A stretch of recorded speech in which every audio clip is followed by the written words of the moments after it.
Hello, everyone. Welcome to Breakout B3, World Cultures, Health, and Sustainability, Reimagining Menus for a Global Workforce. Thank you to Food at Google for your support of Menus of Change and for helping us assemble this amazing collection of chefs today. As a reminder, the link to download recipes is below the video player. We'll also have time for Q&A with the chefs after the demonstrations, so submit your questions in the chat throughout. Drawing on plant-forward dishes typically eaten in the home, our panel of chefs will bring regional dishes from São Paulo, Tel Aviv, and Singapore into the spotlight. Without further ado, it is my great pleasure to welcome Kitami Lenz, Executive Brand Chef for Compass at Google, to moderate today's session and take us through the demonstrations with all of our incredible chefs. Kitami, I'll hand it over to you. Thanks, Shara. Hello, all. I'm Kitami Lenz. I'm an Executive Brand Chef for Compass at Google. And we're really excited to be here to talk about world cultures, health, and sustainability, and how we reimagine our menus for our global workforce at Google. I want to say thank you to the CIA for inviting us to present today and for hosting this fabulous summit. Today, I'm joined by some of my esteemed colleagues who will be presenting some fantastic plant-forward dishes from their respective regions around the globe. I'll let the teams introduce themselves, starting with Chef Terry Dean. Hello, everyone. Thank you so much for having me today. I am Terry Dean, and I'm the executive chef for Google Childcare in the Bay Area, though I am here as proxy for my colleagues, Chef Sean and Chef Mong from the Google Kitchens in Singapore. They've developed a delicious plant-forward dish using stir-fried lotus root with mushrooms and snap peas, and they're highlighting it with pork belly and dried shrimp, and I can't wait to show you what that's all about. Thanks, Terry. And Chef Felipe. Thanks, Kitami. And hello, everyone. I'm super excited to be here with you today. So thanks for having me. I'm Felipe Frangioni, Regional Executive Chef from Compass at Google. And this is my 6th year with Google. I currently oversee our operations in Latin America. That means Brazil, Chile, Argentina, Colombia, and Mexico. Currently based in São Paulo, Brazil, where I have 2 cafes. On this session, I'll be presenting a very representative recipe from Brazil's Northeast. In Portuguese, it's called Baião de Dois. And I'm happy to share this recipe that is part of my culture and a little bit of the story behind it. So the name of this dish relates to a music rhythm, also called Baião de Dois. And the name and main ingredients relates on how many people are needed to dance this rhythm. So dois in Portuguese means 2. In English, so it takes 2 people to dance and 2 main ingredients to prepare, so rice and beans. And the greatest part about that is that you can use several types of rice and beans. You can even use a mix of pulses. It is a very nutritious recipe and full of flavor that also allows you to repurpose things that you commonly have in your fridge and personalize with your favorite vegetables also. So traditionally, we add generous portion of jerk beef as one of the components, but I will show you how to tweak this recipe with the strategies we use on our daily basis that allows customization and leverage a plant-forward cuisine. So I'm happy to hand it over to Chef Omer. Felipe, good to see you again. I am Omer Alkalai. I'm the culinary chef at Yarzin-Sella at Google Israel. I'm honored to be here, happy to be part of this amazing team. Today we'll present a seasonal Levantinian dish. Now it's the grape season, so we're going to take some grape leaves and do some interesting stuff with that. So look forward to see what we have bring for you. So happy to be here. Thank you so much, chefs. Looking forward to these great demos. So why don't we start it off with you, Chef Felipe? Take it away. Awesome. Thanks, Kitami. So let's start with the Baião de Dois. What you are seeing on the screen are the ingredients used for this recipe. Mostly of all of them are raw, except for the black-eyed peas and the brown rice that were previously cooked. So first step is to grill the quail cheese in a preheated sautés with olive oil in middle heat. So what we want here is to develop a beautiful golden brown crust, but also have a soft middle. After that, cutting in 5 by 5 millimeters dice, and then set aside so we use them by the end of the recipe. Next step, cut the cabocha pumpkin in the same size from the cheese and use the same techniques as before. I'm working here in middle heat to caramelize all sides. Also used a little bit of salt and black pepper to develop a little bit of this flavor. And then sauteing a little bit, make sure that all your sides are caramelized and have this crust. Next step, and I think now is the most important part, I'll be preparing the Ogall. So this is the essential base of several dishes in Latin America. So with olive oil, I'm sauteing the red onion at low heat, and I be golden brown, just develop the sweet flavor. So that's why low heat. I added the bay leaf seasoned with salt, and at this point also added the garlic in brunoise, and then kept it at low heat. So again, I don't want to develop color, but just bring all the sweet flavor. Next step will be adding the biquinho pepper. I'm not using with the seeds. Commonly, this is not a very spicy dish, but if you want personalized and add a little bit of heat, you can keep the seed, that will be fine. Next one, I'm adding the sweet paprika and then simmering for 1 minute until it reaches to this beautiful red color. And last but not least, the tomatoes with the seeds. And then once again, just let it cook it in low heat. We want to release the juices of the tomato and have like a smooth paste, just like you're seeing right now. After that, just set aside. But don't get rid of the sauté. So you see we have a lot of flavor still sticked in the bottom. I'm adding right now the liquid from the black-eyed peas cook, and then bring it to flavor to release of these flavors. And so we'll have by the end a seasoned stock that we want to use for the next step of this plate. Mainly to add a little bit of moisture to the other ingredients. So this is a very moisture dish, and we want to use it. So to finalize in a saucepan with olive oil, let's start combining the ingredients. So what you're seeing there is the pre-cooked black-eyed peas. I will rise the heat a little bit. We want to recaramelize all of them and make sure all these flavors combine. So add the cabocha, keep stirring, make sure you in the temperature, and now finally add the Ogall and make sure you are combining all these beautiful flavors. We built a lot of layer of flavors in there, and by the end I'm adding the brown rice already pre-cooked. And this is when I said that you can use several types of rice and beans and change a little bit. So keep stirring to combine.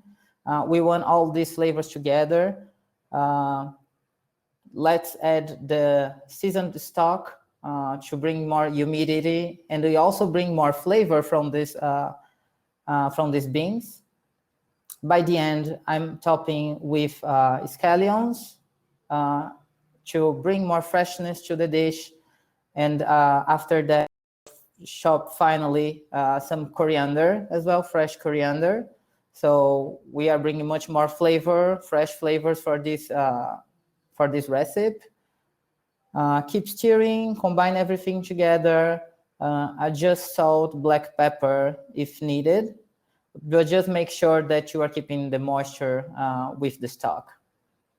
So by the end, plate and customize with the cheese and top with the shredded jerk beef. You can also leave it apart on the side, so your guests can customize it. And I also reduced the ratio of the jerked beef as well to increase the plant-forward thematic that we want. I finished it with a drizzle of olive oil and some personalization tips. So try changing brown rice and black-eyed peas for other grains or pulses. For a vegan version, you can switch to the grilled cheese for grilled firm tofu. And this recipe is also great if topped with grilled okra. So a lot of things that you can customize and use from your home. And I'm handing it over to Chef Omer right now. Hope you like it. Thank you, Felipe. It's look great and tasty. Hey everybody, today we're gonna talk about the grape leaf cake with goat cheese Lebanese. So it's very local. You can see the ingredients. The only thing that is pre-soak is the rice. We use all rice, and we use also lentils. We soak them to open them a little bit up, because if you cook it, you don't soak them, maybe it will not cook evenly. So as you can see, because it's now the season, so I take the grape leaves and arrange it. It's better to arrange it with the more beautiful side down. When you take it upside down, you're going to see it more shiny and beautiful. Now, I will take a little bit of olive oil and warm the stock. It's vegetable stock. The rice, I don't cook it. I only warm it up with the lentils as well, because I want to take the temperature a little bit higher before I put it inside the oven. Season it with a little bit of spices, mixed spices. It's baharat, it's something from the region. It's mixed for 5 or 6 spices, depend of the area. Some salt and mix. Now I wait for the stock to bring to a boil. And then I will add the raisins. The raisin gives some sweetness to the dish. So we have raisins, we have grapes. It's kind of a sweety, freshy dish. So I add the mixture to the pan, arrange it evenly as you can, because we want to have like a cake, so we want a layer. It's like doubles in size after it's cooked. I add some pomegranate syrup, use pomegranate, and then I add the stock. You can adjust now the flavor. If you can taste the stock, and if you need a little bit more salt or pepper, this is the time. I did it a lot of times, so I don't taste. I know it's good. Now I arrange on the top the leaves. This part is very important. If you want to have it good, so you need to press the leaves down and arrange it like a cake. I preheat the oven before I cook it, because you want even heat. So it depends. This dish, you can make it overnight, so you take the temperature lower. If we talk about Celsius, it's around 100 Celsius. I can cook it all night. And if I want it to serve in an hour or something like that, so you can do it in 180, 200, 1 hour, 2 hours. It depends when you want to serve it. If you cook it overnight, the benefit, you get more flavor. If you cook it immediately, you get different flavor. For garnish, I take some grapes, sprinkle some olive oils, and roast it in high heat. I don't want to cook it. I only want to roast it in very, very fast way, and a little bit salt, the salt and the sweetness. Now to finalize the dish, it's like tartatin. You take it upside down. It's better to let it a little bit cool. I now cut it a little bit warm. If you let it cool a little bit, it will be easier to cut. So it's exactly like a cake. You take a piece of the cake, arrange it on a plate. Great. And then I will garnish it with some goat cheese. The goat cheese is also something local from here. So when I thought about this dish, you present this area, the Levantinian area. It's like Israel, Syria, Palestine, all this area, give all the flavors, and we'll top it. The sauce will be the juices from the grapes, sprinkle on the top, and you get some sour, fresh, and the yogurt give freshness to the dish. Enjoy. Terry, I'll bring it to you. Thank you. That looks amazing. So I am here as proxy to Chef Sean and Chef Mong from Singapore, and they are going to be presenting to you a dish that has a lot of Southeast Asian flavors. The title of the dish is stir-fried lotus root with pork belly and dried shrimp. But it is a very balanced plant-forward dish. And they thoughtfully chose these ingredients because they're readily accessible. And the seasonings and the spices in this are combined together to actually mimic the flavor that comes through achieving wok hei, which is that wonderful flare of fire when you're stir frying over high heat with a wok. So here you see they're just doing some quick preparations. The lotus root is thinly shaved, so is the garlic. That's going to be lightly fried to give it a nice crispy texture to go with the rest of the dish. And you'll see how all of the different flavors and textures really combine to make this really, really special. So the pork belly then gets seasoned, and you want to season this very, very lightly because we're using very, very thin strips of pork belly. It's just going to be lightly cooked, doesn't take a long time. We're not braising anything. This is a really quick stir fry. So it's being seasoned with some rice wine, some soy sauce, a little bit of sesame oil, and a little bit of cornstarch or corn flour to kind of bring everything together. And like I said, stir frying is the method that they chose, and it's going to come together really, really quickly. So the vision here really is to highlight the flavors and the ingredients, the textures, and the wonderful flavor profiles, but also just to highlight the fact that prepping everything ahead of time so that when we're ready to stir fry the rest of the dish, all of the ingredients are ready to go. So here we are lightly frying the lotus root chips that were thinly shaved on that mandolin. Not too much, just getting a little bit of color and then skimming that right out of the oil.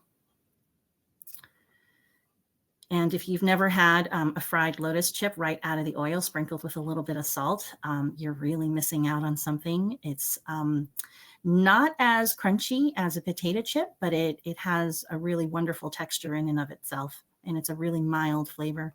And here we have the garlic chips that are going in the oil as well. Again, very, very lightly fried, just nice light crispy crunch to be added to the dish. Really, really quick. Very nice. I like to do fried shallots like this as well, which I'm sure you could change if you didn't want to use garlic. Fried shallots would be a great addition to this dish as well. The chefs really chose these ingredients because they're so readily accessible. They are also here, as you can see, going to quickly fry the dried shrimp just to give it just an extra bit of crispiness. And again, if shrimp isn't your thing, you can totally omit this, but Chef Sean specifically chose to pair the dried shrimp with the lotus root. It is a very, very traditional combination in Southeast Asia, though this dish isn't a traditional Southeast Asian dish. It does celebrate all of the flavors and the ingredients found all over Southeast Asia. So here, just sort of grinding the fried, dried shrimp together into a fine little powder, which then will be dusted over the dish. So here are the ingredients for the rest of the dish. We have some really great mushrooms that are going to go into the pan. As you can see, this is a stir-fried dish, but what's interesting here is that the chefs are actually using a skillet. They thoughtfully chose to use the skillet because they want people to understand that stir-frying doesn't necessarily have to take place in a wok. Some people in smaller homes, living more modest lifestyles, maybe they don't have a super chef kitchen. So everybody has access to a heat source and a frying pan. So here they are using a frying pan just to show this stir-fry dish. So in went the pork, then the mushrooms. You can use any mushrooms you like. These were shimeji mushrooms. And for some color and crunch, the snap peas. I would imagine asparagus would be really great with this, or even green beans if you couldn't find the sugar snap peas. just a little bit more oil. And here the chefs are going to be adding the fermented black bean. Oh, excuse me. This is the sambal. And the black beans are also going to go in. And that's going to kind of bring everything together and create a really lovely sauce. And again, because this is done over, as you can see, an induction burner, there is no flame, and it's done in a shallow frying pan. We're not going to get the wok hay that we would get if we were using a wok over high heat. So tossing everything together with the dried shrimp, the sambal, and the fermented black beans actually gives you that really savory, deep quality that you would get if you were to achieve wok hay over an open flame.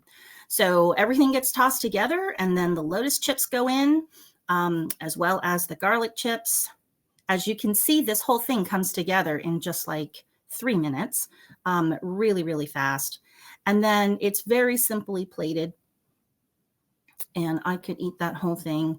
And when I spoke to them about this, I asked them, where is the rice? And they laughed and they said, yes, of course, rice is on the side, and that's a given, which is why it's not being shown here. But here we have the garlic chips, and then they'll be dusting with the dried shrimp powder, and then maybe just some fresh cilantro or coriander leaves. And that is the dish. And I have to say, when I first saw this video, I went out and I bought the ingredients and I made this myself. And it is really, really good. And there you have it. Wow, chef, that looks fantastic. I mean, truly, chefs, all the dishes. It's lunchtime here in California and I'm hungry. It looks fantastic. Before we get into our panel questions, I just wanted to remind the viewers that if you have any questions, feel free to pop them into the chat or that Q&A feature, and be happy to ask them on your behalf to the chefs. But getting a little bit into this kind of health and world cultures and sustainability for our unique workspace at Google, these questions. I'm going to start off with a question for you, Chef Felipe. How do you define authenticity when it comes to serving heritage cuisine to a global audience at Google? Okay, so, this is a hard concept to define, but when I think about that, what comes to my mind is people, mainly. So serve food that people can relate with their own stories. So we aim to foster a meaningful connection with food through the experience that we provide in our cafes. And our focus is always to celebrate ingredients and flavors from the most diverse culture that we have in our environment. And so that's pretty much what comes to my mind. And I hope I answered this one. Otherwise, I invite my friends to also add some comments if they want. Yes, absolutely. Chef Oma, Chef Terry, if you want to join in. And I love that you brought it back to people, Chef, that we have so many different cultures and audiences that we're serving in any one of our spaces here in the Bay Area. It's our headquarters space. So we have 60,000 folks that we're serving that come from all different kinds of backgrounds. But I find that the dishes that we serve that really honor that heritage, that cuisine, can be appreciated by many people from any walk of life. So I think really honing in back on the people, back on honoring that cuisine is really a great way to go when you're defining that authenticity of a dish. Okay, great. I would agree. Oh, go ahead. I would just jump in and just say that, plant forward cooking, like everybody is saying, it's not a new concept. It is something that heritage cuisines have been using for hundreds, if not thousands of years.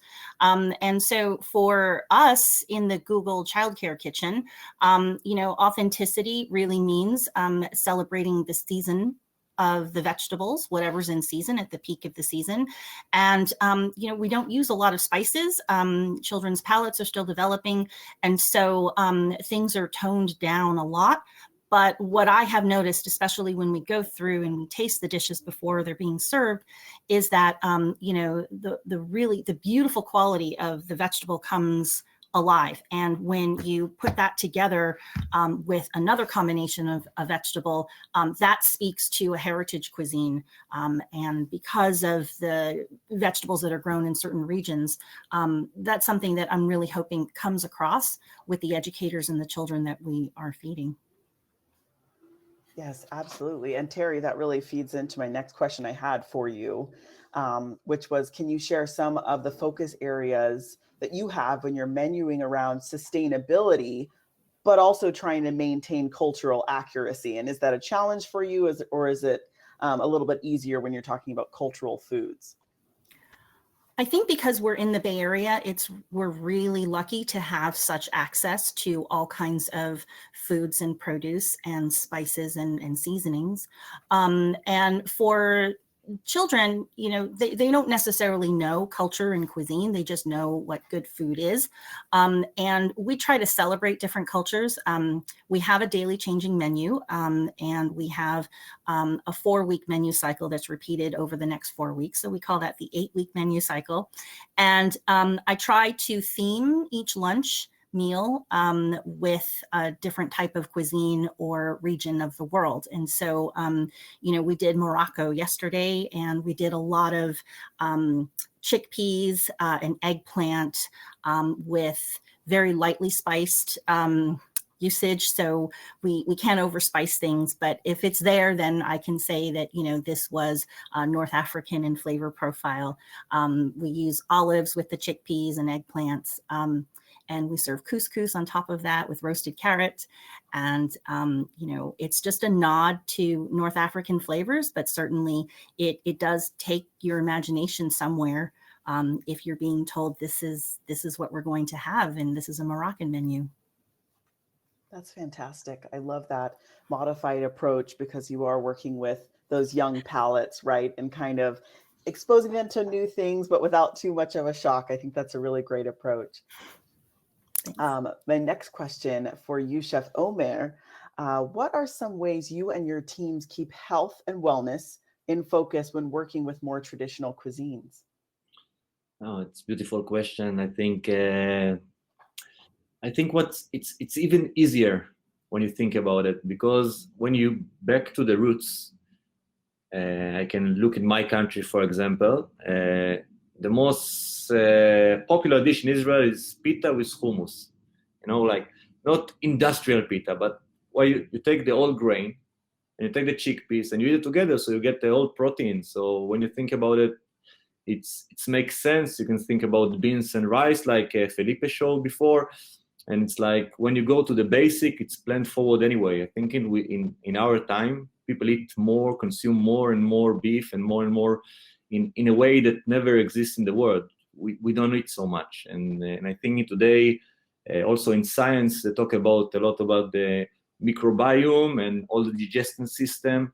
And you don't need so much. You need to eat more leaves, fruits, and vegetables. This is to get the nutrition for the microbes inside your body that they make because most of our body DNA, I think, it's microbes in the end. So when you think about it, our ancestors do it naturally. So we connect to it and find inspiration to do it in the future and bring our customer, Googlers, good experience. Yeah, Chef, you're absolutely right. I mean, if you look at, for thousands and thousands of years, there was no processed foods, there was no added sugars, all of these things. It comes naturally to these ancestral cuisines. So really tapping into that, getting back to basics, focusing on flavor, on local, on seasonal, on plants, really. It makes that health part really quite easy. So I love that focus. And that kind of brings me to my next question for you, Chef Felipe, but feel free to chime in all. Chef Felipe, what are some strategies you and your teams use to operationalize heritage or, quote unquote, home cooked foods for our environment at Google? That's a good question. And I will split my answer into categories. So first are things to consider when menu planning.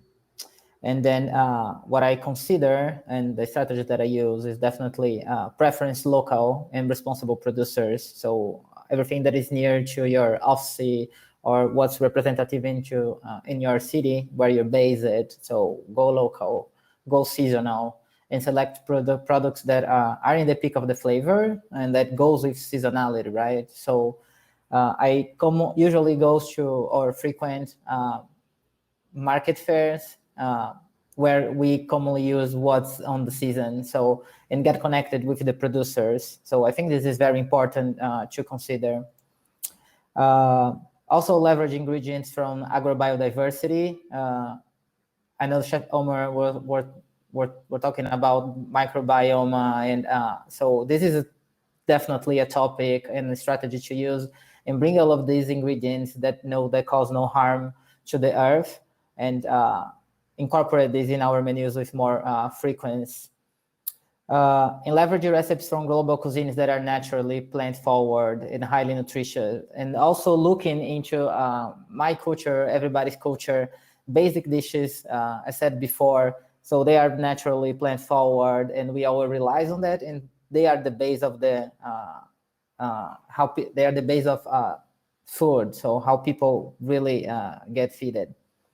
Second category would be on food preparation. So my background is from retail and high-end restaurants, and I guess and that's an important difference between those business and what we are doing at Google. And when we are talking about heritage cuisine and then home cooking, there's also a difference, because in home cooking we don't have all of this volume, right, that we cook at Google.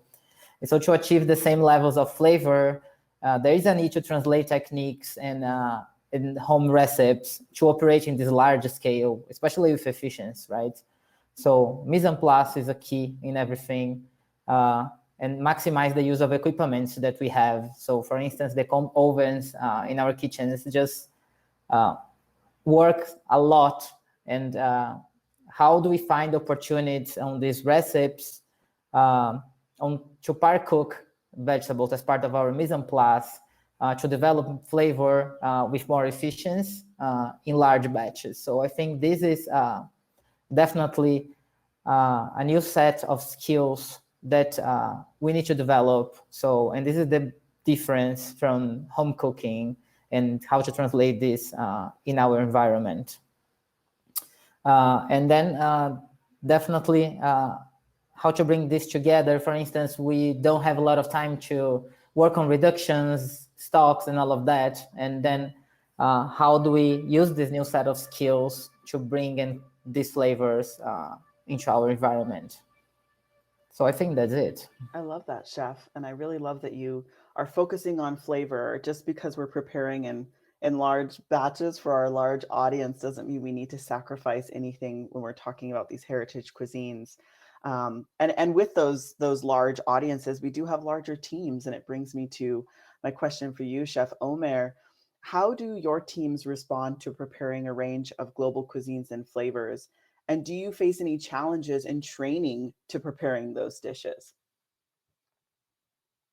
Thank you for the question. I think for first of all, travel, like, so every year we try to take our chef and take one country and travel around all together, and for a week, and do some research. So I think travel and research, I think, is the best way to experience cuisine, because if you feel the tomato here and tomato there is not the same. It is all that everything is important around the world, but the way that people treat it and you see it, I think it gives a lot of inspiration. And I think my friend here also agree. I think the food team at Google is very we have people from all around, so a very diversity. So I can see, I have, for example, one of the restaurant in Google TLV, for example, in Tel Aviv. It's called a shuk. A shuk is the market. It's non-kosher. In Israel, we have kosher, non-kosher, meat, dairy. So the non-kosher, we have one guy from Italy fall in love with some girl and come to live in Israel. One guy from Chile also fall in love and come to Israel.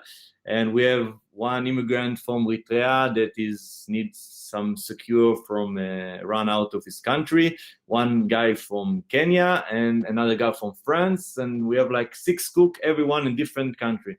So we get also inspiration. So he tell me, yeah, you cook the risotto like this, and tell me, no, this it go like this, and the French, my cheese is the best. And all the time, this conversation give a lot of inspiration. So first of all, travel, and also I think to learn from your team, it's give a lot of development.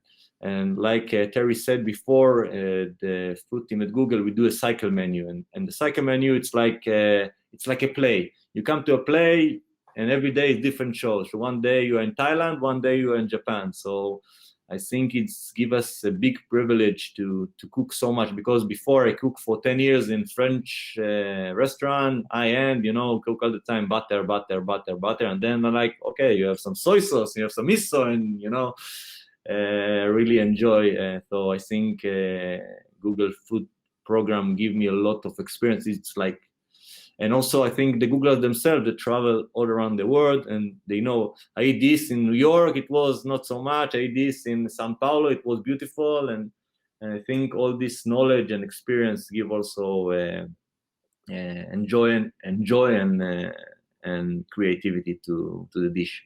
Yeah. Yes, absolutely. I totally agree that experiencing food is one of the best ways to learn it. So your next trip traveling, I'm signing up to come along.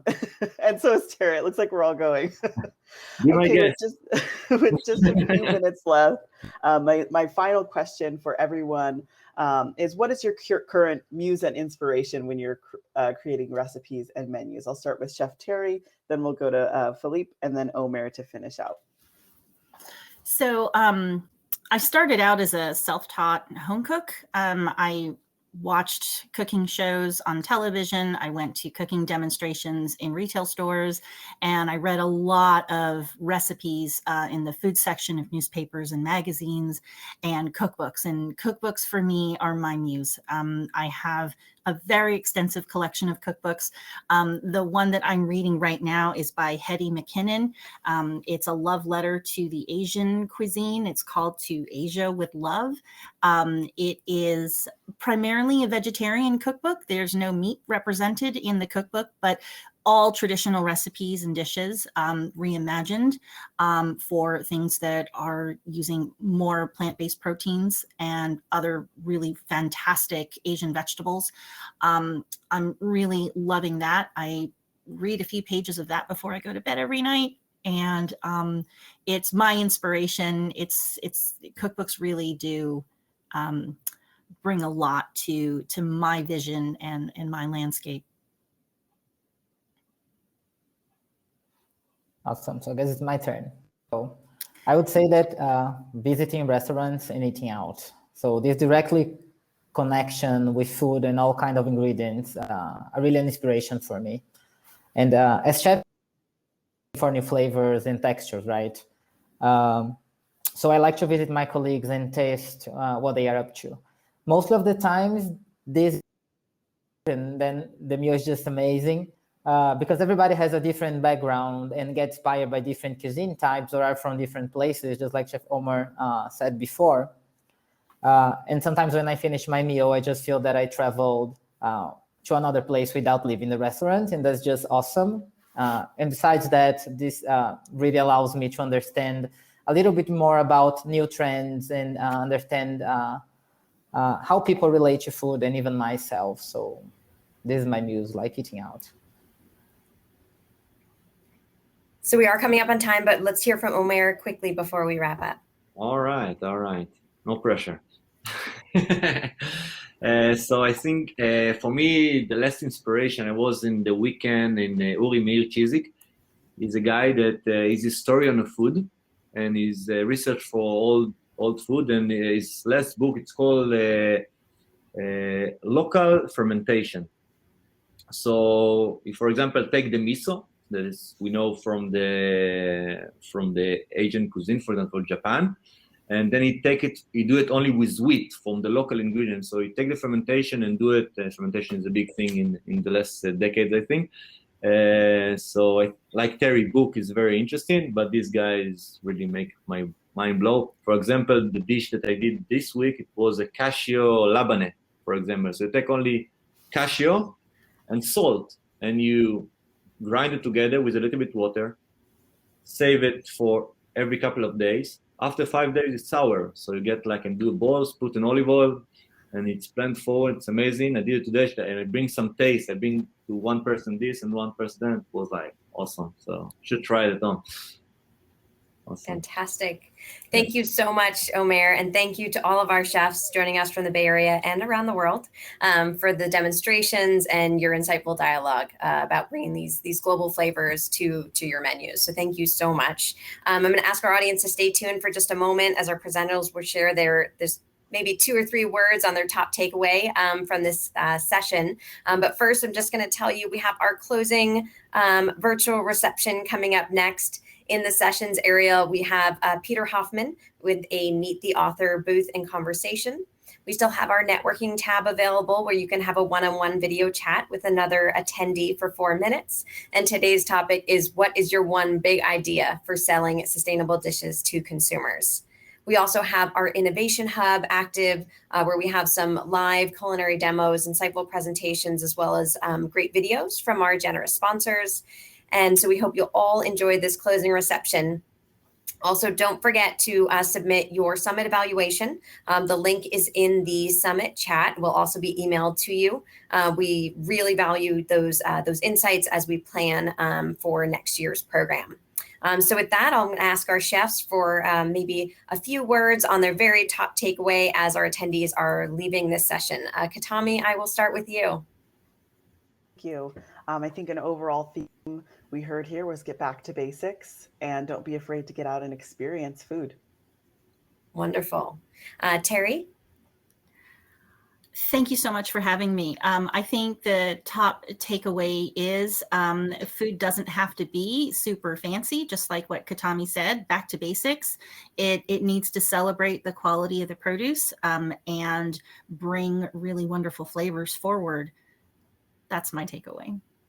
I love it. Thank you. Omer? And say, I will do it in one sentence, less is more. So we need to do less. And last but not least, Felipe. Okay, so I'll second everybody and just pay attention into our culture and then how these recipes, traditional recipes, can help us to leverage plant-forward cuisine. And don't be afraid to try it, and in large scale at least, yeah. Wonderful.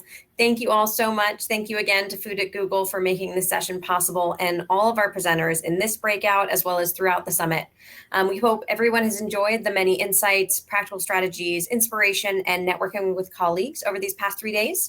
And we sincerely hope that all of you will join us in person in Hyde Park next year in June for our 10th annual Menus of Change Summit. Thank you, everyone. Enjoy the rest of your day.